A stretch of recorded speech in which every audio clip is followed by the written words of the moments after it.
Hello बच्चा लोग, सो कैसे हैं। हम लोग इलास्टिसिटी का सेकंड लेक्चर पढ़ने जा रहे हैं।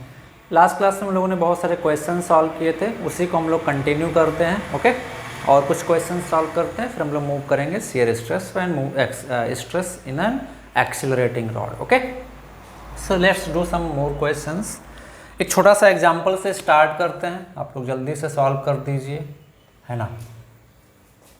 जल्दी से आप लोग सॉल्व कर दीजिए।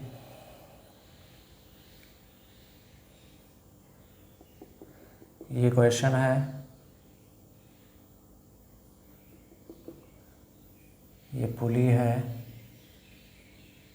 ओके, बहुत ही सिंपल क्वेश्चन मैं करा रहा हूँ, बहुत ही सिंपल क्वेश्चन। ओके, बहुत ही सिंपल क्वेश्चन मैं करा रहा हूँ। मास है इसका 10 kg, इसका मास है 4 kg। Okay, and massless steel wire है, massless steel wire. Okay, of cross section area, of cross section area 0.02 metre square. Okay, 0.02 metre square. Then stress developed in the wire। Okay, चलो जल्दी से calculate करें। Option दे दूं क्या मैं? Option दे दूं? चलो ऑप्शन दे देता हूं। ओके, ऑप्शन दे दूं मैं? चलो ऑप्शन मैं दे देता हूं। Option A 10⁻⁴/3 newton per metre square. Option B 10⁻⁴/7 newton per metre square. Option C 10⁻3/7 newton per metre square. Option D 10⁻3/4 newton per metre square. And option E none of this. Option E none of this. चलो जल्दी से बता दो कौन सा होगा, फटाक से बता दो कौन सा ऑप्शन करेक्ट होगा, फिर हम लोग आगे बढ़ते हैं। ओके, जल्दी से बता दो। चलो देखते हैं तो होगा क्या। हमको अगर हम लोग स्ट्रेस होता क्या है, सिंपल फोर्स बाय एरिया है ना। ये फोर्स कौन सा है? इंटरनल। अब इंटरनल और एक्सटर्नल बराबर हो जाता है इक्विलिब्रियम में, तो आप उसको चाहे एक्सटर्नल बोल दें चाहे इंटरनल बोल दें, बट एक्चुअल में वो क्या है? इंटरनल। अब यहाँ पे इस स्ट्रिंग में वायर में कितना टेंशन जनरेट होगा? T। तो ये फोर्स किसके बराबर हो जाएगा? T/A। दैट मीन्स अगर मैं टेंशन इस वायर में निकाल लूँ तो स्ट्रेस निकल जाएगा। तो टेंशन निकालने के लिए मुझे क्या करना पड़ेगा? ये A एक्सीलरेशन से इधर आएगा तो ये A एक्सीलरेशन से इधर जाएगा। इसका वेट जो है 100 न्यूटन नीचे लगेगा। ओके, तो मैं इसके लिए क्या लिखूंगा? 100 - T = मास इंटू एक्सीलरेशन। इसके लिए मैं क्या लिखूंगा? T = 4A। बेसिकली मैं क्या कैलकुलेट कर रहा हूँ बच्चा लोग? मैं क्या कैलकुलेट कर रहा हूँ? टेंशन निकाल रहा हूँ। ओके, तो हम लोग क्या करेंगे, दोनों को ऐड कर दो तो ये 100 = हो जाएगा 14A। तो A कितना आ जाएगा? 100/14 मीटर पर सेकंड स्क्वायर। इस A का वैल्यू यहाँ पे रख दो तो टेंशन निकल जाएगा कितना? 4 × 100/14, तो ये आ जाएगा 200/7 न्यूटन। कितना आ गया बच्चा? 200/7 न्यूटन। कितना आ गया? 200/7 न्यूटन। ओके, तो अब स्ट्रेस कितना आ जाएगा? T/A। स्ट्रेस कितना आ जाएगा? T कितना है? 200/7। एरिया कितना है? मीटर स्क्वायर में दिया तो 0.02। ओके, तो यहाँ से कितना आ जाएगा बच्चा? ये 200/7 × 2, ऊपर 100 ऊपर चला जाएगा तो क्या आ जाएगा? 2 × 10⁻⁴/7 × 2, 2 से 2 खत्म हो जाएगा। कितना आ जाएगा? 10⁻⁴/7 newton per metre square. Okay, तो कौन सा ऑप्शन करेक्ट हो जाएगा बच्चा? हमारा option B will be correct. कौन सा ऑप्शन करेक्ट होगा? हमारा option B will be correct. Option B will be correct. So चलो हम लोग आते हैं नेक्स्ट क्वेश्चन पे। नेक्स्ट डालें breaking strength. Breaking strength of material. Breaking strength क्या होता है? ब्रेकिंग स्ट्रेंथ क्या होता है? मैं आपको एक डेमोन्स्ट्रेट करके दिखाता हूँ एक एग्जाम्पल के थ्रू। ब्रेकिंग स्ट्रेंथ, हेडिंग डालें breaking strength of materials. Breaking strength of material, heading डालें breaking strength, breaking strength of material, breaking strength of material. Okay, heading डालें breaking strength of material. Okay, so breaking strength क्या होता है? जैसे मान लेते हैं हमारे पास ये एक रबर बैंड है, ये क्या है मेरे पास एक रबर बैंड है। ओके, अब मैं क्या करूँगा, इस पर फोर्स लगा रहा हूँ तो क्या होगा, साइज बढ़ जा रहा है, फोर्स लगाया साइज बढ़, थोड़ा सा फोर्स लगाऊंगा थोड़ा सा बढ़ेगा, ज़्यादा फोर्स लगाऊंगा ज़्यादा बढ़ जाएगा। सपोज मैं बहुत ज़्यादा फोर्स लगा देता हूँ, टूट गया है तो, है ना। तो मैं इस पर एक लिमिट तक फोर्स बढ़ा रहा हूँ, तब तक इसका साइज बढ़ रहा है, लेकिन एक सर्टेन वैल्यू तक बढ़ाने के बाद ये जो रबर है ये क्या हो जा रहा है, टूट जा रहा है। तो सिमिलरली किसी भी मटेरियल पे जब आप फोर्स लगाते हैं तो उसमें स्ट्रेस डेवलप होता है, और एक स्ट्रेस की एक मैक्सिमम वैल्यू होती है। अगर उससे ज़्यादा स्ट्रेस डेवलप हो गया तो जो इंटरनल रेजिस्टिव फोर्सेस डेवलप हो रहे थे ना, अब वो रेजिस्ट नहीं कर पाएंगे, और वो रेजिस्ट नहीं कर पाएंगे तो क्या हो जाएगा, हमारा टूट जाएगा। जैसे फिर से मैं एग्जांपल लेके बता रहा हूँ, ये रबर बैंड है, इसमें मैं फोर्स लगा रहा हूँ, देखो फोर्स बढ़ा रहा हूँ तो इलॉन्गेशन बढ़ता जा रहा। जब जो है फोर्स और एक्सटर्नल फोर्स और रेजिस्टिव फोर्सेस बराबर हो गए, रुक गया यहीं पे, और फोर्स लगाया, इंटरनल रेजिस्टिव फोर्सेस और बढ़ गए, स्ट्रेस और बढ़ गया, और फोर्स लगाया, इंटरनल रेजिस्टिव फोर्सेस और बढ़ गए, स्ट्रेस और बढ़ गया, और फोर्स लगाया, इंटरनल रेजिस्टिव फोर्सेस और बढ़ गए। अब होगा क्या, बढ़ाता जाऊंगा तो एक कंडीशन आ जाएगा कि इंटरनल रेजिस्टिव फोर्सेस अब डिफॉर्मेशन को रेजिस्ट नहीं कर पा रहे हैं और मटेरियल हमारा टूट जा रहा है, ब्रेक हो जा रहा है। इसको हम लोग फ्रैक्चर कहते हैं। क्या कहते हैं, फ्रैक्चर। ये सभी मटेरियल के साथ होता है। अगर मैं इस बॉडी पे, ये जो हमारे पास रॉड है, इस पर अगर मैं इतना फोर्स लगा पाऊँ खींच के, है ना, कि ये यहाँ से ब्रेक हो जाए, तो ये भी क्या हो जाएगा, ब्रेक हो जाएगा। तो अगर हम लोग एक सर्टेन अमाउंट से ज़्यादा स्ट्रेस किसी पॉइंट पे डेवलप हो गया वायर में या जिस भी मटेरियल में, तो वायर क्या हो जाता है, ब्रेक हो जाता है या फ्रैक्चर हो जाता है। ठीक है, तो मैक्सिमम ब्रेकिंग स्ट्रेंथ का मतलब maximum stress that can be sustained by the material is known as breaking stress without fracture। Okay, तो हम लोग क्या लिखेंगे बच्चा, ब्रेकिंग स्ट्रेंथ का maximum stress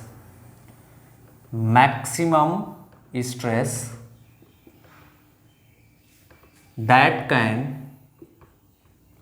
be sustained by material or body without fracture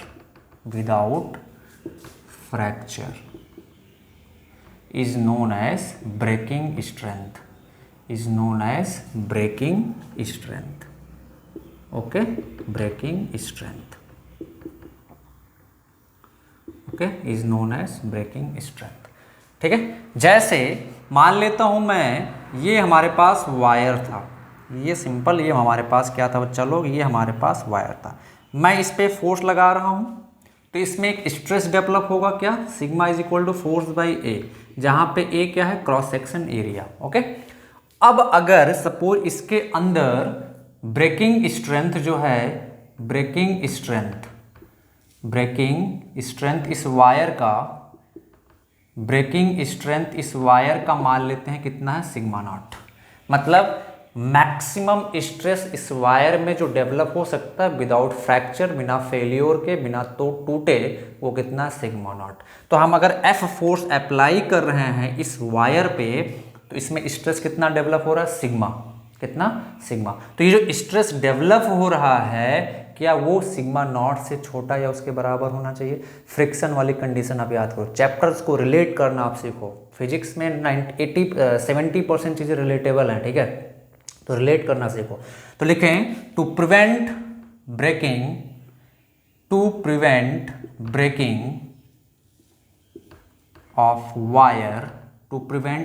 of wire, this sigma should be less than और equal to sigma nought. Is that clear. Sigma क्या है, सिग्मा क्या है, stress that is acting. Sigma क्या है, stress that is acting. Okay. Sigma nought क्या है? Sigma nought क्या है? सिग्मा नॉट क्या है बच्चा? सिग्मा नॉट क्या है? सिग्मा नॉट है maximum stress that can be sustain, that can be sustain, या हम लोग इसको क्या बोल सकते हैं? Breaking strength. सिंपल क्या बोल सकते हैं? Breaking strength. आपको जो मानना है आप मान सकते हो। क्या बोल सकते हैं इसको हम लोग? Breaking strength. ओके,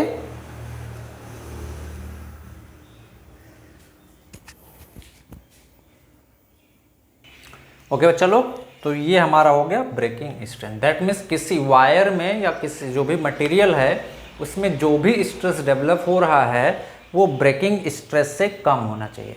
अगर developed stress, okay, maximum stress या परमिसिबल स्ट्रेस भी कहते हैं इसको, या ब्रेकिंग स्ट्रेस भी कहते हैं इसको, ब्रेकिंग स्ट्रेंथ भी कहते हैं, उससे ज़्यादा हो गया तो आपका ये मटेरियल सस्टेन नहीं कर पाएगा और टूट जाएगा। तो आप दूसरा नाम भी इसका लिख लेंगे, इसको मैक्सिमम परमिसिबल स्ट्रेस भी कहते हैं, मैक्सिमम परमिसिबल स्ट्रेस भी कहते हैं। ओके, ये सारी चीज़ें आप लोगों को पता होनी चाहिए। चलिए हम लोग इस पे छोटे छोटे क्वेश्चंस 2-4 करते हैं, फिर और अच्छे से कॉन्सेप्ट आपका क्लियर होगा। ओके, चलो नेक्स्ट क्वेश्चन लिखें। चलो क्वेश्चन क्या है? क्वेश्चन क्या है लिखें। Question 2 kilo Newton weight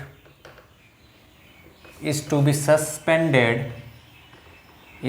suspended from a steel wire, okay, if breaking strength, note कर ले मेरे साथ question, breaking strength of, if breaking strength of steel wire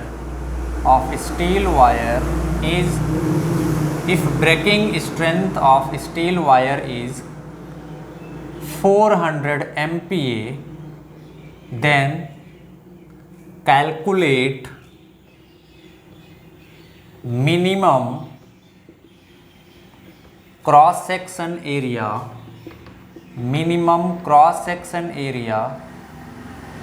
of wire required, okay, minimum cross section area of wire required, okay। Option दे दूं मैं?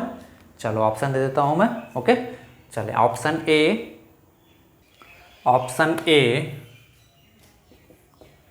4 millimetre square, option B 6 millimetre square, option C 5 millimetre square, option D 10 millimetre square. चलो जल्दी से बता दो, फटाफट बिना लेट किए हुए। बहुत ही सिंपल सा क्वेश्चन है, आप फटाक से सॉल्व करके बता दें, ओके। चलो देखते हैं। तो देखो ब्रेकिंग स्ट्रेंथ किस में दिया हुआ बच्चा? एमपीए में। ब्रेकिंग स्ट्रेंथ आपका दिया हुआ एमपीए में। एरिया किस में दिया हुआ? ऑप्शन आपको मिलीमीटर स्क्वायर में। तो इसको हम लोग क्या न्यूटन पर मीटर स्क्वायर में लिखूं या न्यूटन पर मिलीमीटर स्क्वायर? न्यूटन में लिखते हैं। तो ब्रेकिंग स्ट्रेंथ आपका दिया हुआ सिग्मा नॉट 400 MPa। इसको मैं क्या लिख सकता हूं? 400 न्यूटन पर मिलीमीटर स्क्वायर, ओके। अच्छा, स्टील वायर से कितना वेट जो है लटकाना है? मान लेते हैं ये स्टील वायर है, इससे कितना वेट लटकाना है? 2 किलो न्यूटन। तो दैट मीन्स 2 किलो न्यूटन का वेट है कि 2000 न्यूटन का वेट ऐसे लगेगा। मान लिया क्रॉस सेक्शन एरिया ए है, तो इस स्टील वायर में कितना स्ट्रेस डेवलप होगा? फोर्स बाय एरिया कितना डेवलप होगा? 2000 न्यूटन बाय एरिया ए। अब ये जो डेवलप हो रहा है, क्या ये मैक्सिमम वैल्यू से कम होना चाहिए फ्रैक्चर होने से बचने के लिए? तो हम लोग क्या लिखेंगे? Sigma must be less than और equal to sigma nought. Sigma कितना है? 200 by A is equal to sigma, sorry, less than equal to sigma nought कितना है? 400। देखिए न्यूटन पर मिलीमीटर स्क्वायर में है, तो एरिया आपका किस में आ जाएगा? मिलीमीटर स्क्वायर में, ओके। तो यहाँ से area should be greater than equal to क्या आ जाएगा? 2000/400, ये इससे ख़त्म हो जाएगा 2, कितना आ जाएगा 5, यानी कि area should be greater then और इक्वल टू 5 मिलीमीटर स्क्वायर। यानी कि आपको इस वायर का जो क्रॉस सेक्शन चूज करना है वो या तो 5 मिलीमीटर स्क्वायर से ज़्यादा होना चाहिए या 5 मिलीमीटर स्क्वायर से या तो उसके बराबर होना चाहिए। उससे कम होगा तो वायर टूट जाएगा। इसी बेसिस पे हम लोग सारी चीज़ें कैलकुलेट करते हैं, ठीक है। जो ये ब्रिज डिज़ाइन होता है, जो स्ट्रक्चर डिज़ाइन होता है, वो सब इसी बेसिस पे ऐसे डिज़ाइन किए जाते हैं। और भी ज़्यादा चीज़ें होती हैं उसमें, इंजीनियरिंग होती है, ठीक है। बेसिस यही है, ठीक है। तो कितना होना चाहिए, हमको क्या पूछा, मिनिमम वैल्यू पूछा, क्या पूछा। तो एरिया या तो इससे ज़्यादा होना चाहिए या तो इसके बराबर होना चाहिए, इससे कम नहीं होना चाहिए। तो मिनिमम वैल्यू क्या हो जाएगा, मिनिमम वैल्यू के लिए इक्वलिटी साइन होल्ड करेगी, तो कितना आ जाएगा 5 मिलीमीटर स्क्वायर। तो कौन सा ऑप्शन करेक्ट हो जाएगा, ऑप्शन सी इज करेक्ट। कौन सा ऑप्शन करेक्ट हो जाएगा बच्चा, option C is correct. Note करो फटाक से। चलो, कितना सिंपल सिंपल क्वेश्चन है, बच्चा वाला क्वेश्चन। इलास्टिसिटी बहुत आसान है, आप इमेजिन नहीं कर सकते हो, बहुत आसान। जितना आप सोचते हो ना उससे भी ज़्यादा आसान है इलास्टिसिटी। बस आपको समझ में आना चाहिए। कॉन्सेप्ट आपने सीख लिया एक बार, फिर आपको कोई गलती नहीं होनी है। चलो नेक्स्ट क्वेश्चन, नेक्स्ट क्वेश्चन लिखते हैं। नेक्स्ट क्वेश्चन, चलो भाई नेक्स्ट क्वेश्चन लिखते हैं। नेक्स्ट क्वेश्चन क्या है देखें। ये एक वायर है। मैं भाई टाइम पास के लिए बहुत सारे क्वेश्चंस आप लोगों के लिए डिज़ाइन कर सकता हूँ ऐसे, ठीक है। बहुत सारे क्वेश्चंस डिज़ाइन कर सकता हूँ। मास है इसका 400 kg, कितना है 400 kg, ओके। ब्रेकिंग स्ट्रेंथ, ये स्टील वायर है। Breaking strength of steel wire sigma naught equal to 4, ना स्टील वायर नहीं है ये, सिंपल मान लेते हैं एल्यूमिनियम वायर है। कितना, एल्यूमिनियम वायर। इसके लिए ब्रेकिंग स्ट्रेंथ जो है वो है 400/पाई newton per metre square, okay. Then calculate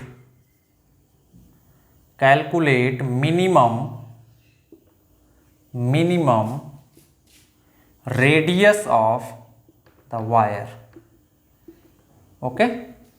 option दे दूं मैं, चलो ऑप्शन दे देता हूं मैं। चलो ऑप्शन दे देता हूं मैं। ऑप्शन ए लिखें 10 metre square, option B 5 metre square, option C √10 metre square, option D √5 metre square, option E none of this. चलो फटाक से बता दो कौन सा ऑप्शन करेक्ट होगा।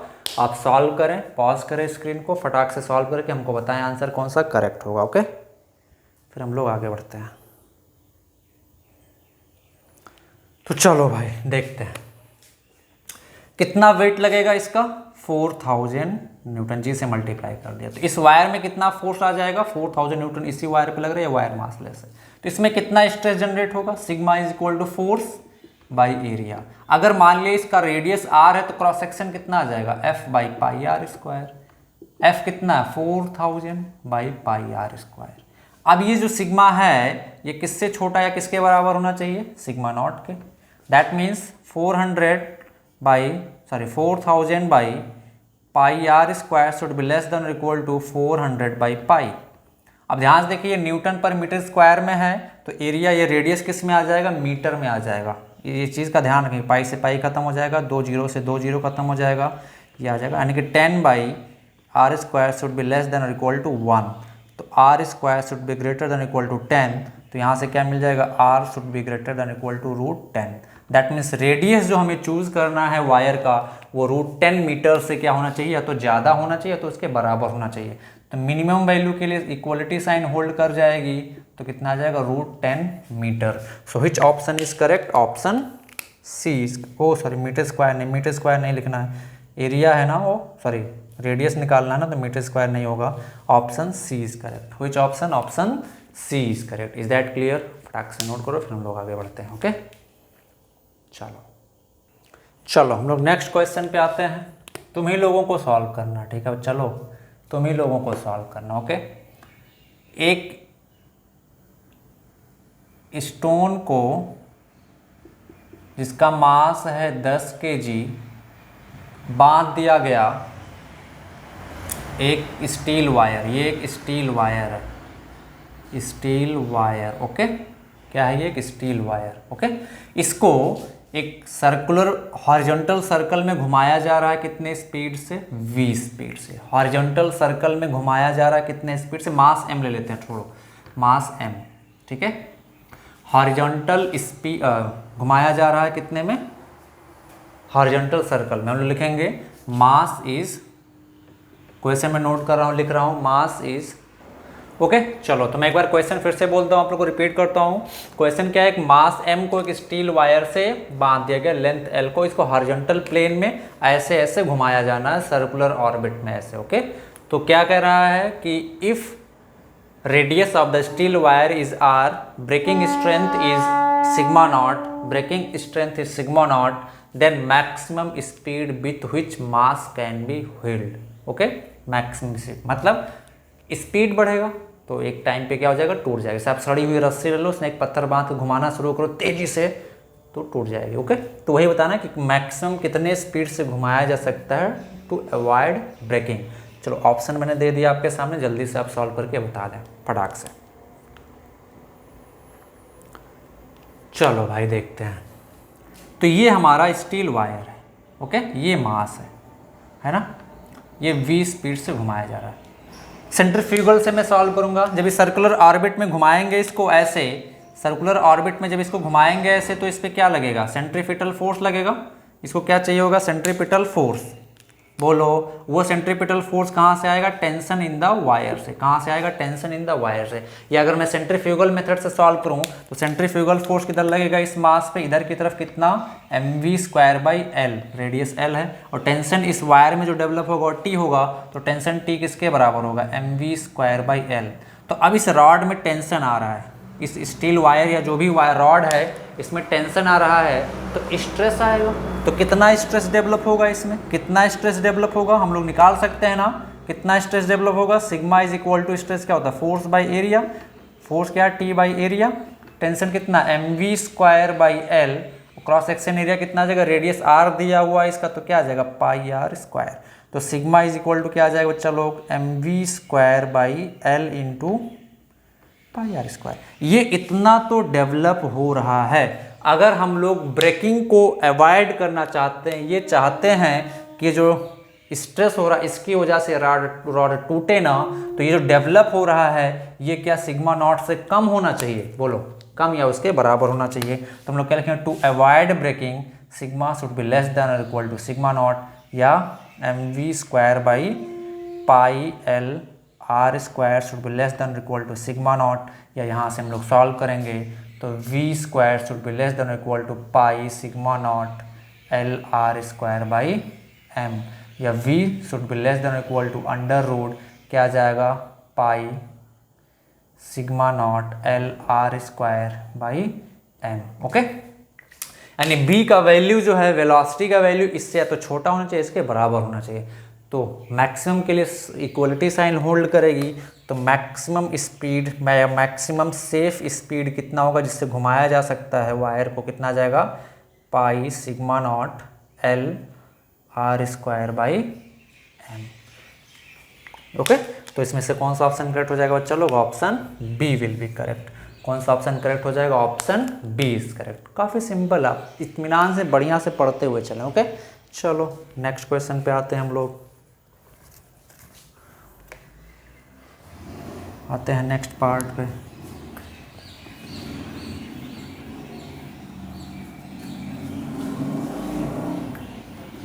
अब देखें, इसमें स्ट्रेस वगैरह भी पूछ सकता था मैं, है ना। तो स्ट्रेस तो अब आप लोग मास्टर हो गए हो, निकाल ही लोगे अगर ढंग से आपने पढ़ा है ना। क्वेश्चंस डायरेक्ट नहीं पूछते हैं, इसलिए यहाँ से मैं हम लोग सॉल्व कर रहे हैं, ओके। नेक्स्ट क्वेश्चन लिखें, ध्यान से देखिए। नेक्स्ट क्वेश्चन क्या है? ये एक रिंग है, ठीक है। क्या है? रिंग। ओमेगा से इसको घुमाया जा रहा है। Ring of mass M, radius R. Okay, omega से घुमाया जा रहा है, कितने से घुमाया जा रहा है? ओमेगा से इसको हॉरिजॉन्टल प्लेन में रिंग को घुमाया जा रहा है। ओके, देन सबसे पहले स्ट्रेस निकालते हैं। Stress developed in the ring. एक चीज और, cross section of ring wire is small R. Okay, cross section radius of ring wire. समझ पा रहे हो? मतलब रिंग जो है, मेरे पास कुछ रिंग तो है नहीं, मान लेते हैं ये ऐसा रिंग बना हुआ है ना, इस वायर का एक रिंग ऐसे करके बना दिया हमने, ऐसा करके ये रिंग, ठीक है, ये रिंग हमने ऐसे बना दिया। तो ये जिस वायर का बना हुआ है इसका कुछ क्रॉस सेक्शन होगा ना यहाँ पे, वो cross section radius small r दिया हुआ। ओके, तो हमको क्या बताना है? Stress developed in the ring. Option दे दूं मैं? चलो ऑप्शन दे देता हूँ। चलो भाई, ऑप्शन मैंने दे दिया। क्वेश्चन आपको समझ में आया? एक रिंग है, उसको हॉरिजॉन्टल प्लेन में ओमेगा एंगुलर वेलोसिटी से घुमाया जा रहा है, रेडियस है रिंग का कैपिटल आर, और जिस वायर को बनाया गया है रिंग, उस वायर का क्रॉस सेक्शन रेडियस है स्मॉल आर। तो स्ट्रेस कितना डेवलप होगा रिंग में, वो हम लोगों को बताना है। कितना स्ट्रेस डेवलप होगा रिंग में वो बताना। तो चलो फटाक से बता दो, ऑप्शन मैंने आपके सामने लिख दिया, फटाक से सॉल्व करके बता दो। सर्कुलर मोशन में आप लोगों ने इस रिंग में टेंशन निकाला होगा, याद करें। सर्कुलर मोशन में आपने इस रिंग में क्या निकाला होगा? टेंशन निकाला होगा, सेम उसी तरीके से। चलो फटाक से, मैंने हिंट भी दे दिया, आप लोग सॉल्व करें। चलो देखते हैं। तो मैं रिंग को अगर टॉप से देखूं तो टॉप से देखने पे क्या दिखाई देगा? रिंग जो है इस एक्सिस के अबाउट ऐसे ओमेगा से घूम रही है, ऐसे ऐसे। तो रिंग में क्या जनरेट होगा? टेंशन जनरेट होगा। आपने सर्कुलर मोशन में निकाला होगा, वो टेंशन हम लोग कैसे निकालेंगे बोलो? मैं क्या करता हूं, क्या करूंगा? एलिमेंट लूंगा। सारी चीज आप रिपीट टेलीकास्ट हो रहा, सर्कुलर मोशन में पढ़ चुके हो, इसलिए मैं थोड़ा जल्दी में कर रहा हूं। यहां पे एक छोटा सा एलिमेंट लेते हैं जो इस सेंटर पे एंगल कितना बना रहा है? डी थीटा, है ना। इसकी हम लोग बात करते हैं, इस पे क्या क्या फोर्सेस लग रहे हैं। तो इसको अगर हम लोग बाहर निकालें, काट के अगर हम लोग बाहर निकालेंगे तो हमें क्या मिलेगा? थोड़ा जूम कर दिया हमने, ऐसा कुछ, ठीक है। ये सेंटर पे एंगल कितना बना रहा है बच्चा लोग? D theta. कितना एंगल बना रहा है? D theta. Okay, D theta. Centre पे कितना एंगल बना रहा है? D theta. तो मेरे को बताओ, इसका मास मान लेता हूं मैं, कितना है? डीएम है। मास कितना है इसका? डीएम। तो मेरे को बताओ, ये सर्कुलर मोशन कर रहा है तो इस पर सेंट्रीफ्यूगल फोर्स किधर लग रहा होगा? ऊपर की तरफ। सेंट्रीफ्यूगल फोर्स कितना लग रहा होगा बोलो? Dm R omega square. इतना सेंट्रीफ्यूगल फोर्स लग रहा होगा। अब इस सेंट्रीफ्यूगल फोर्स को बैलेंस करने के लिए कहीं ना कहीं से तो फोर्स लग रहा होगा। तो कहाँ से लग रहा होगा? इस वायर के क्रॉस सेक्शन में क्या जनरेट होगा? टेंशन। और वो कैसे लगेगा? अलोंग द क्रॉस सेक्शन, ऐसे टी, परपेंडिकुलर, सॉरी अलोंग नहीं, परपेंडिकुलर, ऐसे टी। ओके, अब इस टी के दो कंपोनेंट किए जा सकते हैं। इस टी के दो कंपोनेंट किए जा सकते हैं, कौन कौन से? एक हॉरिजॉन्टल कंपोनेंट और एक वर्टिकल कंपोनेंट।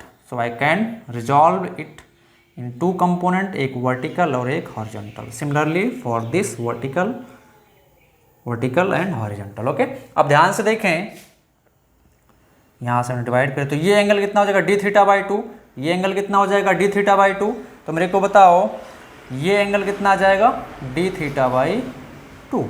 सिमिलरली ये एंगल कितना आ जाएगा? D theta by to. अरे भाई, ये angle D theta by to, तो ये डी थीटा बाई टू, ये 90 minus D theta by to, तो ये डी थीटा बाई टू। तो ये कंपोनेंट कितना आ जाएगा? T sine d theta by two. ये कितना आ जाएगा? T cos d theta by to.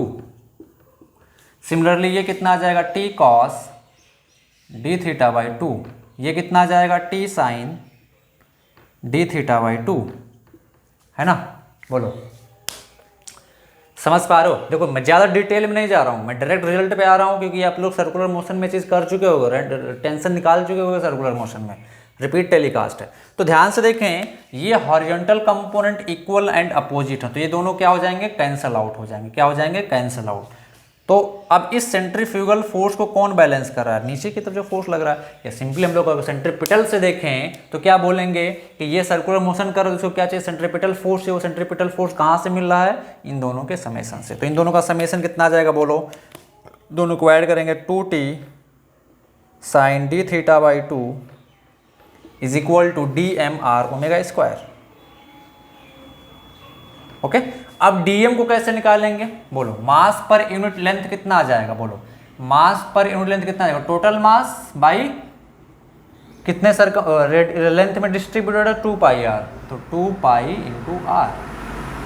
तो इसका आर्क लेंथ कितना आ जाएगा आर डी थीटा, इसका आर्क लेंथ कितना आ जाएगा आर डी थीटा। सिंपल बात है भाई, ये आर्क लेंथ ही तो है, अगर ये एंगल डी थीटा है तो ये आर्क लेंथ कितना आ जाएगा आर डी थीटा। तो आर डी थीटा में कितना मास होगा डी एम, ये आ जाएगा लैम्डा आर डी थीटा। सब कुछ आप पढ़ चुके हो, कोई नया नहीं है। लैम्डा का value M by 2 pi R into d theta, तो आर से आर कैंसल, तो डी एम कितना आ गया बच्चा M upon 2 pi d theta. Okay, तो यहाँ पे रख दो, तो आ जाएगा 2t sine d theta by 2 is equal to M by 2 pi d theta into R omega square. अब देखें, अगर डी थीटा वेरी स्मॉल, हमने बहुत छोटा सा एलिमेंट लिया, d theta is very small tends to zero, d theta is very small tends to zero, बहुत छोटा है ना, तो हम लोग क्या बोल देंगे, अगर डी थीटा बहुत छोटा है, यानी साइन थीटा में अगर थीटा बहुत छोटा है टेंस टू जीरो, तो कॉस थीटा 1 होता है और साइन थीटा क्या होता है थीटा के बराबर होता है। तो मैं यहाँ से इसको क्या लिख सकता हूँ, साइन डी थीटा बाई 2 को थीटा डी थीटा बाई 2 लिख सकता हूँ, तो आ जाएगा 2t into d theta by 2 is equal to, यहाँ से क्या आ जाएगा बच्चा M by 2 pi d theta into R omega square. या आप इंटीग्रेट करके निकालना चाहते हैं तो इंटीग्रेट कर लेंगे, कोई दिक्कत नहीं है। डी थीटा से डी थीटा कैंसिल, 2 से 2 कैंसिल, तो टी कितना आ गया यहाँ से M R omega square by 2 pi. This is the tension in the string, आपने निकाला होगा। तो अब अगर हमें टेंशन निकाल लिया, टेंशन हमने निकाल लिया, इधर मैं मिटा रहा हूँ थोड़ा, टेंशन अगर हमने निकाल लिया तो हमको क्या निकालना है नेक्स्ट, स्ट्रेस ही तो निकालना है। क्या निकालना है, स्ट्रेस ही तो निकालना है। तो सिंपल सी बात है ना, स्ट्रेस तो ही निकालना है। तो ये हमारे पास रिंग है जिस वायर का बना हुआ, मैं इसका क्रॉस सेक्शन दिखा रहा हूँ, ऐसा ऐसा कुछ बना होगा ना, ये इसका रेडियस दिया हुआ है स्मॉल आर, तो क्रॉस सेक्शन एरिया कितना आ जाएगा पाई स्मॉल आर स्क्वायर। तो स्ट्रेस कितना आ जाएगा फोर्स बाई एरिया, फोर्स कितना है T by area, T by pi R square, और टी हम लोग निकाल चुके हैं कितना M R omega square by 2 pi divided by pi R square. तो क्या आ जाएगा answer M R omega square by 2 pi square are square. तो कौन सा ऑप्शन हो जाएगा बच्चा लोग, option C is correct. Which option correct, which option is correct, option C is correct. Is that clear, clear हुआ कि नहीं। ये आपने टेंशन निकालो, हमने कुछ नहीं किया है भाई, कुछ नहीं किया है, इसको घुमाया जा रहा था, तो स्ट्रिंग का हर एलिमेंट टेंशन में होगा, उसमें इंटरनल फोर्सेज डेवलप हुए होंगे ना, इंटरनल फोर्सेज डेवलप हुए होंगे, तो हमने रिंग में टेंशन निकाल लिया और इस क्रॉस सेक्शन एरिया से हमने डिवाइड कर दिया, तो हमें रिंग में स्ट्रेस मिल गया। समझ में आया कि नहीं।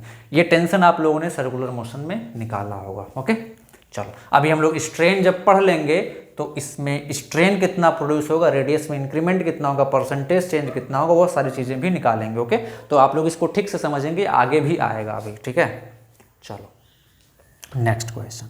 अच्छा, सेम ही क्वेश्चन को मैं कैसे दोबारा दो तरीके से कैसे पूछ सकता हूँ, ध्यान से देखें, ध्यान से देखें। नेक्स्ट क्वेश्चन मैं पूछता हूँ, सेम ही रिंग का केस ही लेके मैं नेक्स्ट क्वेश्चन पूछता हूँ आप लोगों से। रिंग का केस लेके मैं नेक्स्ट क्वेश्चन आप लोगों से पूछता हूँ। ठीक है, इस बार हमने क्या दे दिया, इस बार हमने क्या दे दिया, इस बार हमने क्या दे दिया कि ओमेगा से घुमाया जा रहा था, breaking strength of the ring दे दिया हमने, breaking strength of ring, strength of ring ये हमने दे दिया कितना sigma nought. Okay, and cross section area of ring wire, area cross section area of, चलो आसान कर दिया, area of ring wire is small a. Okay, then maximum omega so that ring does not break. Okay, maximum omega मैंने इस बार पूछ लिया। चलो option दे दूं मैं, चलो भाई ऑप्शन दे देता हूं। चलो भाई मैंने ऑप्शन भी दे दिया। इस बार हमने क्या पूछ लिया, मैक्सिमम ओमेगा, कुछ ब्रेकिंग स्ट्रेंथ दे दिया और कितने ओमेगा से उसको घुमाया जाए ताकि रिंग टूटे ना, ये हम लोगों को बताना है। चलो जल्दी से बता दो, फटाफट फटाफट फटाक से बता दो कौन सा ऑप्शन करेक्ट हो। मैंने बहुत आसान कर दिया। सॉरी ये एरिया स्मॉल है, सॉरी कैपिटल ए नहीं है, वहाँ पे हमने क्या दिया हुआ स्मॉल है, तो इसको हम नोट कर लें, स्मॉल है, दिस इज स्मॉल है। Okay this one is small है। चलो जल्दी से सॉल्व करके बता दो फटाक से। चलो देखते हैं। तो मुझे सबसे पहले क्या निकालना होगा, स्ट्रेस, और जो स्ट्रेस निकालेंगे वो sigma should be less than और इक्वल टू सिग्मा नॉट होगा। अब ये स्ट्रेस इसमें जब ओमेगा से घुमाया जाएगा तो कितना स्ट्रेस डेवलप होगा, उसके लिए हमें क्या पता होना चाहिए, स्ट्रिंग में टेंशन कितना आता है। और हमने पता है कि जब ओमेगा से घुमाएंगे तो टेंशन अभी हम लोगों ने निकाला, इससे प्रीवियस वाले क्वेश्चन में कितना आया था, M R omega square by 2 pi. Okay, अब क्रॉस सेक्शन एरिया इस बार दे दिया है कितना, रिंग वायर का ए, तो स्ट्रेस कितना डेवलप होगा मैं डायरेक्टली बता सकता हूँ, टी बाई ए करेंगे तो कितना आ जाएगा 2 पाई स्मॉल ए, ये स्ट्रेस डेवलप हो जाएगा। अब ये जो डेवलप हो रहा है सिग्मा नॉट से क्या होना चाहिए, कम होना चाहिए, यानी कि यहाँ पे हम लोग इसकी वैल्यू को रखें तो क्या आ जाएगा, M R omega square by 2 pi A should be less than equal to sigma naught. यहाँ से क्या आ जाएगा हमारा, सॉरी सब कुछ रिपीट टेलीकास्ट है भाई, omega square should be less than equal to 2 pi sigma nought A by M R, या omega should be less than और equal to under root 2 pi sigma nought A by M R. यानी omega का value या तो इतने value से छोटा होना चाहिए या इससे बड़ा होना चाहिए, सॉरी इससे छोटा होना चाहिए या तो इसके बराबर होना चाहिए। तो मैक्सिमम वैल्यू क्या होगी, इक्वलिटी साइन होल्ड करेगी, तो मैक्सिमम वैल्यू क्या आ जाएगा, under root 2 pi sigma nought A by M R. Okay, so कौन सा ऑप्शन करेक्ट हो जाएगा बच्चा लोग इसमें से, option A is correct. Which option correct, option A. समझ में आया कि नहीं, बिल्कुल पिछले की तरह सेम था भाई, जितना तेजी से घुमाएंगे टेंशन का वैल्यू उतना ज़्यादा बढ़ेगा, टेंशन का वैल्यू उतना ज़्यादा बढ़ेगा तो स्ट्रेस भी उतना ज़्यादा होगा, स्ट्रेस उतना ज़्यादा होगा तो सपोज इतना तेजी से हम लोग घुमा दिए कि स्ट्रेस डेवलप्ड इससे ज़्यादा हो गया तो रिंग टूट जाएगा। बट हमको क्या करना है, वो मैक्सिमम ओमेगा निकालना है कि जहाँ तक रिंग ब्रेक ना करे। तो सबसे पहले हम लोग मान लेते हैं कि वो ओमेगा कितना है, ओमेगा है, यानी कि कितने एंगुलर वेलोसिटी को घुमाया जाना चाहिए, ओमेगा। तो टेंशन कितना जनरेट होगा ये हम लोगों ने कैलकुलेट किया, तो स्ट्रेस कितना आएगा, इतना। अब ये स्ट्रेस जो डेवलप हो रहा है ये स्ट्रेस मैक्सिमम वैल्यू से कम होना चाहिए, परमिसिबल वैल्यू से कम होना चाहिए, तो हमने इक्वेट करके यहाँ से निकाल दिया वैल्यू। ओके, कितना सिंपल है, नोट करें फटाक से, फिर हम लोग नेक्स्ट टॉपिक पे आते हैं। चलो हमने तो सारा क्वेश्चन सर नॉर्मल स्ट्रेस पे करवा दिया, कॉम्प्रेसिव तो बताया नहीं, तो सेम ही चलता है बच्चा, जो कॉम्प्रेसिव स्ट्रेस के लिए फार्मूला है वही तो टेंसाइल स्ट्रेस के लिए भी सिंपल। तो एक फोर्स हमने ऐसे लगाया है, तो सबसे पहले आप बता दें यहाँ पे कौन सा स्ट्रेस डेवलप होगा, कॉम्प्रेसिव स्ट्रेस डेवलप होगा या टेंसाइल, कॉम्प्रेसिव स्ट्रेस डेवलप होगा यहाँ पे या टेंसाइल, जल्दी से बता दें, कॉम्प्रेसिव स्ट्रेस डेवलप होगा या टेंसाइल स्ट्रेस, फटाक से बता दें, कॉम्प्रेसिव स्ट्रेस या टेंसाइल स्ट्रेस। चलो फटाक से बता दो, तो कौन सा स्ट्रेस होगा, कॉम्प्रेसिव स्ट्रेस होगा। भाई रॉड को ऐसे कॉम्प्रेस किया जा रहा है, नाम से पता चल रहा है, रॉड को ऐसे कॉम्प्रेस किया जा रहा है, तो कौन सा स्ट्रेस आएगा, कॉम्प्रेसिव। अब अगर मैं पूछूं कि बता दो कितना कॉम्प्रेसिव स्ट्रेस डेवलप होगा, तो सिंपल, कॉम्प्रेसिव स्ट्रेस क्या होगा, फोर्स बाई एरिया, फोर्स कितना लग रहा है 100/5, तो कितना आ जाएगा 20 एम्पीयर। कैलकुलेट करने का तरीका बिल्कुल सेम है, तो घबराएंगे नहीं, ठीक है। बस वहाँ पे कॉम्प्रेसिव, वहाँ पे टेंसाइल, कॉम्प्रेसिव फोर्स लग रहा है तो कॉम्प्रेसिव, टेंसाइल फोर्स लग रहा है तो टेंसाइल। ओके, चलो नेक्स्ट हेडिंग डालें शियर स्ट्रेस। क्या, शियर स्ट्रेस। चलो फटाक से डालो shear stress, shear stress. Okay, question shear stress, shear stress, या इसको हम लोग क्या बोलते हैं, टेंजेंशियल स्ट्रेस। क्या बोलते हैं, टेंजेंशियल स्ट्रेस। क्या बोलते हैं बच्चा लोग, टेंजेंशियल स्ट्रेस। ओके, क्या बोलते हैं इसको, tangential stress. Okay, tangential word आया है, मतलब टेंजेंशियल फोर्स लगाएंगे। अभी तक हम लोग क्या कर रहे थे, जैसे मैं एक छोटा सा एग्जांपल देता हूं। मान लेते ये मेरे पास बुक है, ठीक है, मान लेते हैं हमको इस वाले एरिया पे ऐसे फोर्स लगा रहा हूं, इधर वाले से ऐसे फोर्स लगा रहा हूं, है ना। तो ये क्रॉस सेक्शन होगा क्या, इधर से मैं पुल कर रहा हूं इसको, इस क्रॉस सेक्शन पे इधर से फोर्स लगा रहा हूं, रॉड इक्विलिब्रियम में रहेगा। तो अभी क्या होगा, इसमें टेंसाइल स्ट्रेस जनरेट होगा, यानी कि जो स्ट्रेस डेवलप होगा उसकी डायरेक्शन क्या होगी, ये जो क्रॉस सेक्शन एरिया है इस पे डेवलप हो रहा है पहली बार, जब ऐसे पुल करूंगा, है ना। तो ये जो क्रॉस सेक्शन एरिया है, जो स्ट्रेस या रेजिस्टिव फोर्सेस डेवलप हुए थे वो इसके नॉर्मल डेवलप हुए थे, इसीलिए उसको लोग नॉर्मल स्ट्रेस की कैटेगरी में रखे थे, compressive and tensile. But suppose इस एरिया पे मैं फोर्स ऐसे टेंजेंशियल अप्लाई करूं, ऐसे फोर्स टेंजेंशियल अप्लाई करूं, तो अभी जैसे मैं इस बुक पे टेंजेंशियल फोर्स अप्लाई कर रहा हूं, तो बुक में हो क्या रहा है, बेसिकली ये जो टेंजेंशियल फोर्स है ये इस पार्ट को, इस लेयर को क्या करना चाह रहा है, आगे की तरफ शिफ्ट करना चाह रहा है, इस लेयर को क्या करना चाह रहा है, आगे की तरफ शिफ्ट करना चाह रहा है, बट नहीं कर पा रहा है। क्यों? क्योंकि इसके अंदर एक रेजिस्ट करने के लिए, डिफॉर्मेशन को रेजिस्ट करने के लिए टेंजेंशियल रेजिस्टिव फोर्सेस भी डेवलप हो गए हैं, जो अप्लाइड फोर्स के अपोजिट लग रहे हैं और डिफॉर्मेशन को रेजिस्ट कर रहे हैं, ठीक है। तो वो रेजिस्टिव फोर्स जो डेवलप हो रहा है इस क्रॉस सेक्शन एरिया पे टेंजेंशियल, और एक्सटर्नली अप्लाइड फोर्स को रेजिस्ट कर रहा है, डिवाइडेड बाय एरिया जिस पे वो डेवलप हुआ है, वहां से हमें क्या मिल जाएगा, शियर स्ट्रेस। ओके, तो अगर शियर स्ट्रेस को हम लोग थोड़ा सा समझें, मान लेता हूं मैं ये कोई ब्लॉक है, सिंपल, ठीक है, समझेंगे, कॉन्सेप्चुअल है, ठीक है, थोड़ा सा समझेंगे। ये क्यूबिकल एक ब्लॉक मान लेता हूं, कैसे भी हो सकता है, कोई दिक्कत नहीं है, ठीक है। हमने क्या किया, इस ब्लॉक पे टेंजेंशियल ऐसे अपर फेस पे ऐसे टेंजेंशियल फोर्स अप्लाई किया। तो जब टेंजेंशियल फोर्स अप्लाई करेंगे तो क्या करना चाहेगा, अपर लेयर को आगे की तरफ शिफ्ट करना चाहेगा, डिफॉर्मेशन होगा, ऐसे डिफॉर्मेशन होगा। यानी कि अगर मैं एक सिंपल सी बात करूं तो ऐसा बॉडी है, शियर स्ट्रेस को समझेंगे, ऐसा बॉडी है, ऐसा कुछ है ना, फ्रंट से देखने पे ऐसा फोर्स में अगर अप्लाई किया इस पे, तो ये क्या करना चाहेगा, बॉडी को कुछ इस तरीके से डिफॉर्म करना चाहेगा, ऐसा, यानी अपर लेयर को क्या करना चाहेगा, शिफ्ट कर देना चाहेगा ऐसे, इसी को तो डिफॉर्मेशन कहते हैं। पहले ऐसे था लेयर, अभी ये शिफ्ट हो गया, यहाँ पे पहुंच गया है ना, और टेंजेंशियल फोर्स ऐसे हमने अप्लाई किया था। Is that clear? यानी अपर लेयर को आगे की तरफ शिफ्ट करना चाहिए, तो बॉडी में डिफॉर्मेशन हो रहा है, तो अब इस एक्सटर्नल फोर्स को जो डिफॉर्म कर रहा है, इसको रेजिस्ट करने के लिए इंटरनल फोर्सेस अपोजिट डायरेक्शन में लगना स्टार्ट हो जाएंगे। जैसे आप ये फोर्स अप्लाई करेंगे, तुरंत वो फोर्स भी, इंटरनल रेजिस्टिव फोर्सेस भी आगे लगना स्टार्ट हो जाएगा। ओके, तो इंटरनल रेजिस्टिव फोर्सेस क्या हो जाएंगे, डेवलप होना स्टार्ट हो जाएंगे। तो अगर मैं यहाँ पे बात करूँ, किसी एक क्रॉस सेक्शन की यहाँ पे बात करूँ, है ना, तो इस क्रॉस सेक्शन पे internal resistive forces opposite direction में ऐसे डेवलप होना स्टार्ट हो जाएंगे, ऐसे।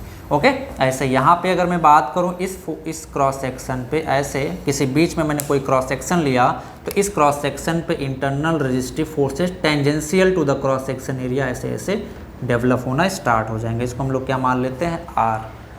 समझ पा रहे हो?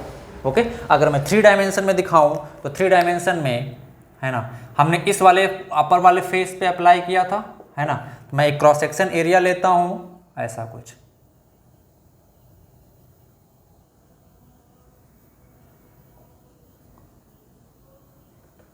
बीच में हमने एक क्रॉस सेक्शन एरिया ले लिया, ये 3 डायमेंशन में, ठीक है। देखिए, तो अभी क्या है, इस अपर वाले फेस पे क्यू को आप 3 डायमेंशन में इमेजिन कर पा रहे हो ना, अपर वाले फेस पे ऐसे फोर्स अप्लाई किया गया था, तो बॉडी आगे की तरफ शिफ्ट करना स्टार्ट कर देगा, जो लेयर था, है ना, डिफॉर्मेशन होना स्टार्ट हो जाएगा। तो अब उस डिफॉर्मेशन को रोकना है, तो क्या करेगा, इंटरनल फोर्सेस हर क्रॉस सेक्शन पे ऐसे अपोजिट डायरेक्शन में डेवलप होना स्टार्ट हो जाएंगे। कैसे? ऐसे टेंजेंशियल। अब ये जो क्रॉस सेक्शन एरिया है, ऐसे टेंजेंशियल, ऐसे टेंजेंशियल, टेंजेंशियल, ऐसे अपोजिट डायरेक्शन इधर की तरफ, और इसकी मान लेते हैं इंटेंसिटी आर है। तो अब ये जो आर है ये इस पूरे एरिया पे डिस्ट्रीब्यूटेड है या किसी एक पॉइंट पे लग रहा है? नहीं सर, इस पूरे एरिया पे जो क्रॉस सेक्शन एरिया देख रहे हैं आप लोग ऐसे बना हुआ, इस पूरे क्रॉस सेक्शन एरिया पे this amount of internal resistive forces distributed है।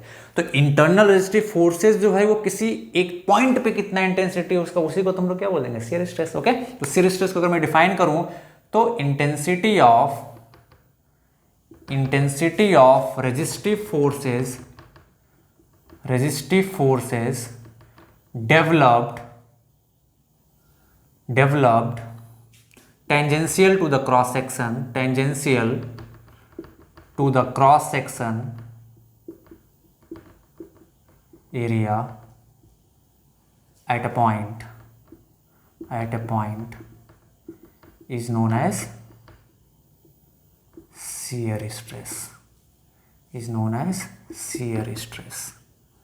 इसको क्या कहते हैं हम चलो? Shear stress. क्या कहते हैं हम लोग? Shear stress. या अगर हम लोग, तो स्टैंडर्ड डेफिनेशन हो गया, अगर हम लोग दूसरा डेफिनेशन लिखो तो मैं क्या लिखूंगा?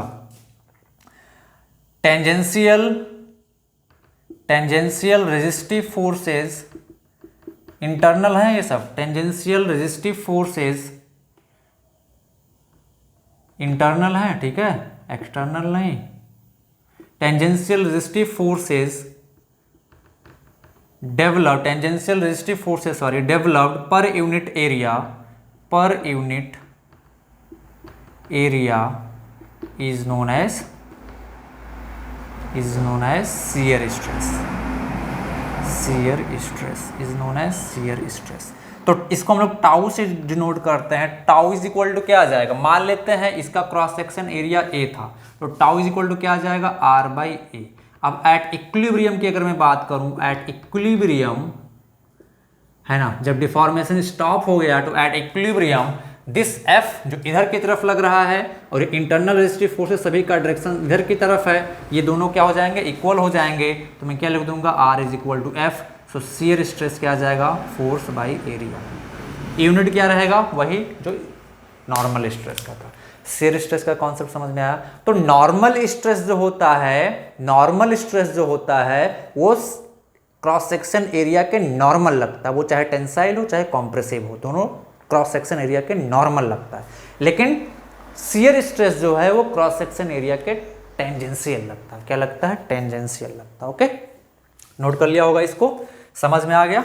चलो, जैसे एक छोटा सा एग्जांपल अगर मैं तुम लोगों को लेके और समझाऊं, एक छोटा सा एग्जांपल। देखिए, शियर स्ट्रेस में हम लोग ज़्यादा क्वेश्चंस करेंगे नहीं, ज़्यादा करना भी नहीं है, ज़्यादा आपको इसके बारे में पढ़ना भी नहीं है ना। जैसे मान लेते हैं ये कोई क्रॉस सेक्शन एरिया था, है ना। इस पे नॉर्मल स्ट्रेस जो होता है वो ऐसे लगता है, नॉर्मल स्ट्रेस, और टेंजेंशियल स्ट्रेस जो होगा वो इस क्रॉस सेक्शन के टेंजेंशियल लगेगा। अब ये जो नॉर्मल स्ट्रेस है ये दो टाइप का होता है। ये नॉर्मल स्ट्रेस कितने टाइप का होता है? दो टाइप का होता है, कॉम्प्रेसिव और टेंसाइल। अगर ऐसे लग रहा है away from this cross section तो टेंसाइल, अगर ऐसे लग रहा है क्रॉस सेक्शन पे तो इसको हम लोग क्या बोलेंगे? कॉम्प्रेसिव। जैसे देख लो, तुम लोग गधे हो नहीं तो भूल ही जाओगे। ये अगर ऐसे लग रहा है स्ट्रेस, ऐसे इंटरनल रेजिस्टिव फोर्सेस ऐसे ऐसे डेवलप हुए हैं तो इसको हम लोग क्या बोलते हैं? कॉम्प्रेसिव। ठीक है, यहाँ पे क्या है? ये टेंसाइल है। ऐसे का मतलब स्ट्रेस का मतलब, डायरेक्शन स्ट्रेस का मतलब, ये का मतलब क्या है? इंटरनल जो रेजिस्टिव फोर्सेस थे वो इस क्रॉस सेक्शन के परपेंडिकुलर ऐसे ऐसे ऐसे ऐसे डेवलप हुए थे। यहाँ पे इंटरनल रेजिस्टिव फोर्सेस जो डेवलप हुए थे इस क्रॉस सेक्शन के परपेंडिकुलर ऐसे ऐसे ऐसे डेवलप हुए थे। अब अगर मैं टेंजेंशियल स्ट्रेस भी सपोज लग रहा है तो टेंजेंशियल स्ट्रेस क्या लगेगा? इस क्रॉस सेक्शन के टेंजेंशियल ऐसे टाउ, यहाँ पे ऐसे टाउ। ठीक है, या तो ऊपर या तो नीचे, यहाँ ऊपर या तो नीचे, जो डायरेक्शन जो होगा वो हम लोग देख लेंगे। ठीक है, समझ में? दैट मीन्स यहाँ पे जो टेंजेंशियल या शियर स्ट्रेस होगा वो क्रॉस सेक्शन एरिया के टेंजेंशियल ऐसे ऐसे ऐसे ऐसे लग रहा है। ठीक है, यहाँ पे ऐसे ऐसे ऐसे ऐसे लग रहा है। Is that clear? तो टेंजेंशियल स्ट्रेस, नॉर्मल स्ट्रेस, जो कि नॉर्मल स्ट्रेस दो टाइप का होता है, कॉम्प्रेसिव और शियर। समझ में आया? नोट करो। चलो एक क्वेश्चन करते हैं, छोटू सा सिंपल सा, फिर हम लोग आगे बढ़ते हैं।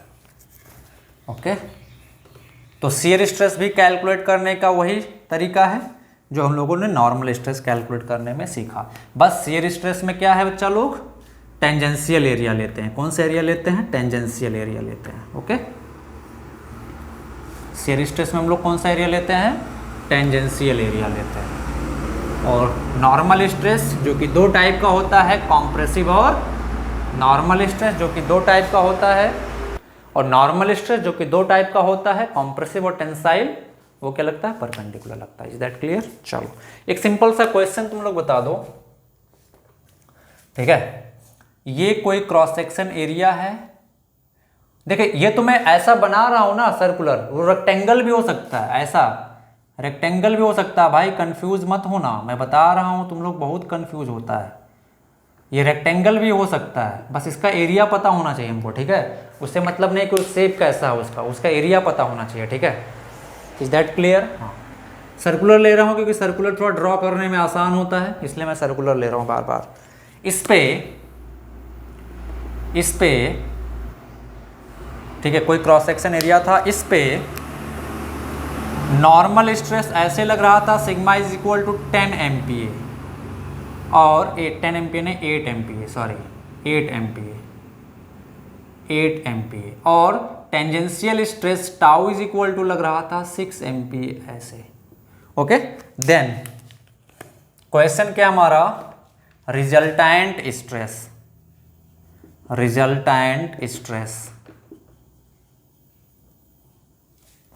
एक्टिंग, या हम लोग बोले net stress acting. Option A 10 MPa, option B 14 MPa, option सी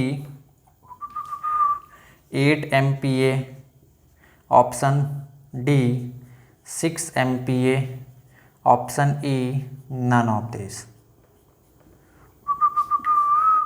चलो फटाक से बता दो, फटाफट कौन सा ऑप्शन करेक्ट होगा, देखते हैं कितने लोग इसको सही कर पाते हैं, कितने लोग इसको सही कर पाते हैं, देखते हैं। हाँ सर, रिजल्टेंट ऐसे चला जाएगा, है ना, ऐसे कुछ लोग सोच रहे होंगे रिजल्टेंट ऐसे चला जाएगा, √8² + 6² = 10। ऑप्शन ए करेक्ट हो जाएगा। भाई गलत है आपका, ऑप्शन होगा नन ऑफ दीज। भाई रिजल्टेंट स्ट्रेस या नेट स्ट्रेस होता ही नहीं है कुछ, रिजल्टेंट स्ट्रेस या नेट स्ट्रेस कुछ नहीं होता है भाई। आपने वेक्टर मेथड लगा, मैं सोच रहा हूँ बहुत लोगों ने सोचा होगा, है ना, कि हाँ सर ये तो ऐसे लग रहा है ना 8 MPa, 6 ऐसे लग रहा है, तो इसको लगा दिए ना खटाक से 8² + 6² वेक्टर मेथड। गधा कहीं का, पागल। रिजल्टेंट स्ट्रेस कुछ नहीं होता है बच्चा, नेट स्ट्रेस कुछ नहीं होता है, स्टेट ऑफ स्ट्रेस होता है। इसका अपना एक अलग सिग्निफिकेंस है, इस पॉइंट पे जो नॉर्मल स्ट्रेस लग रहा है इसका अपना एक अलग सिग्निफिकेंस है, जो ऐसे लग रहा है, समझ पा रहे हो, वो स्टेट ऑफ स्ट्रेस है एट दिस पॉइंट या at this cross section. Resultant stress कुछ नहीं होता है, नेट स्ट्रेस कुछ नहीं होता, गलती से कभी निकाल भी मत देना, ठीक है, नोट कर लो, नोट कर लेंगे यहाँ पे कि there is no concept of net stress और रिजल्टेंट स्ट्रेस। चले क्वेश्चन आते हूँ मैं,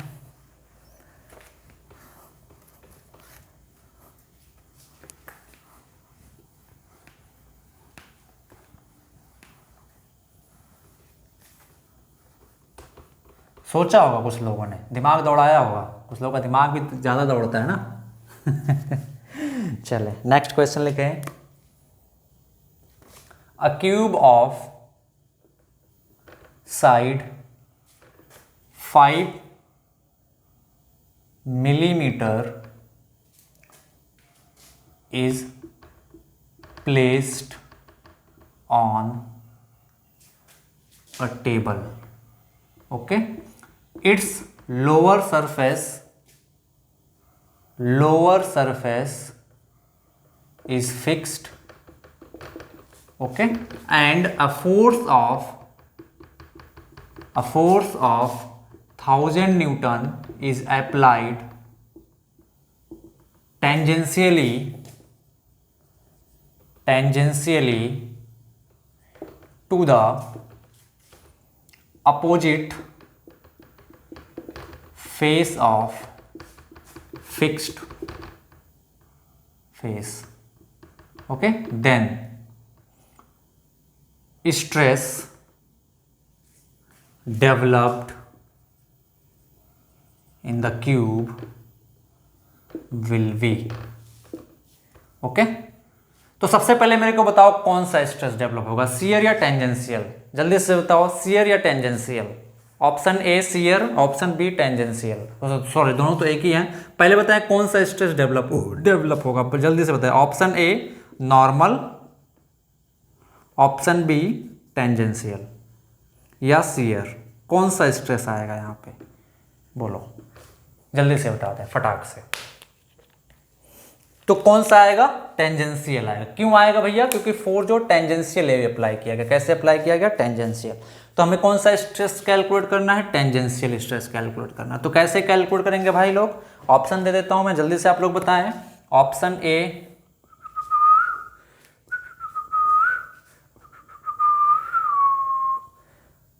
40 MPa, option B 20 MPa, option सी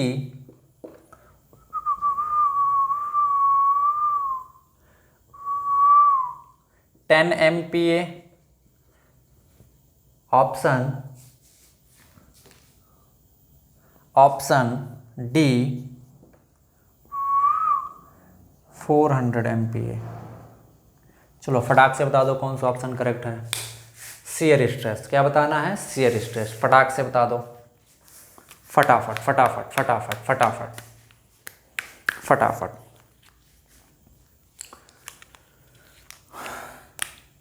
चलो देखते हैं क्या करना है भाई। यहां पे क्यूब है, एक क्यूब ही तो है, ऐसे क्यूब है ये,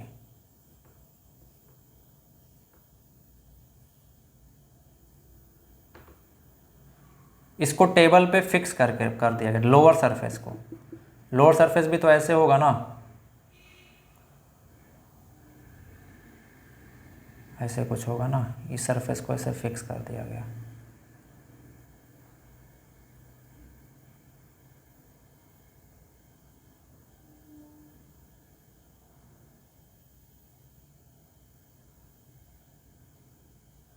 ठीक है, ऐसा कुछ,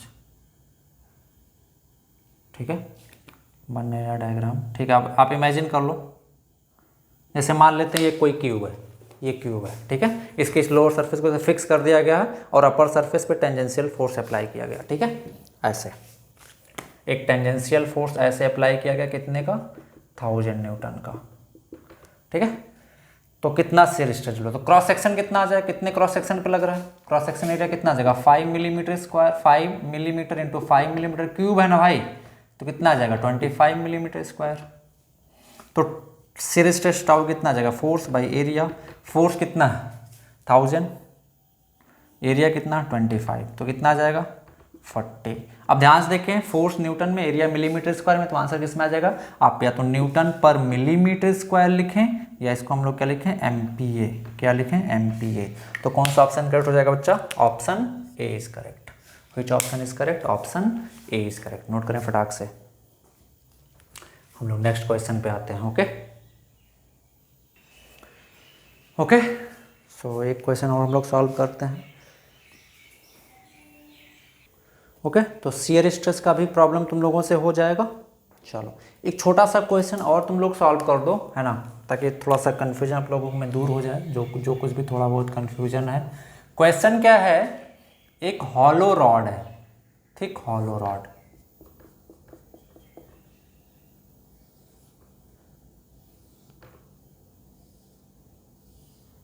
ऐसा ऐसा, inner radius R1, outer radius R2। Okay, इस पे F फोर्स लगा के इसको नीचे की तरफ खींचा जा रहा है, कितना फोर्स, F फोर्स लगा के। Okay, then stress developed in the rod. Option A, option दे देता हूं मैं, option A stress developed in the rod. क्या बताना है, दिख नहीं रहा है, ये नहीं दिख रहा है, मिटा देता हूं। Stress developed in the rod, क्या बताना है, stress developed in the rod.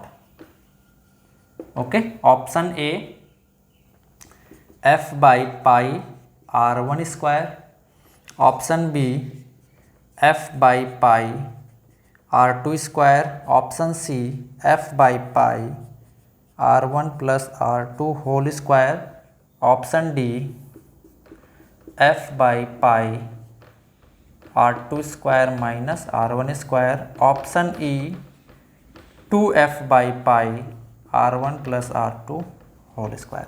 जल्दी से बता दे कौन सा ऑप्शन करेक्ट होगा, फटाफट फटाफट, कौन सा ऑप्शन करेक्ट होगा, stress developed in the rod, जल्दी से।